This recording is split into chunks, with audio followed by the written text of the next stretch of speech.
ஹாய்ங்க, என்னோட husband market போனப்போ நிறைய எறா வாங்கிட்டு வந்துட்டாங்க. தொக்கு வச்சது போக மீதி ஏதாச்சும் ஸ்நாக் பண்ணி கொடுன்னு கேட்டாங்க.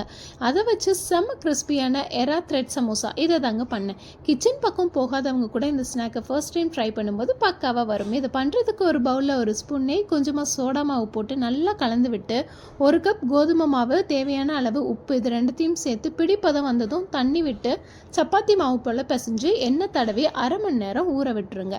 மிக்ஸி ஜாரில் ஒரு கைப்பிடி அளவு எறாவை போட்டு நைஸாக அரைச்சி எடுத்துக்கோங்க. அடுத்து கடாய் சூடானதும் எண்ணெய் விட்டு சோம்பு, பெரிய வெங்காயம், கருவேப்பிலை, இஞ்சி பூண்டு பேஸ்ட்டு, அரைச்சி வச்ச எறா, கரம் மசாலா, மிளகாத்தூள், உப்பு, மஞ்சத்தூள், தண்ணி விட்டு நல்லா வெந்ததுக்கப்புறம் கொத்தமல்லியை தூவி இறக்கிடுங்க.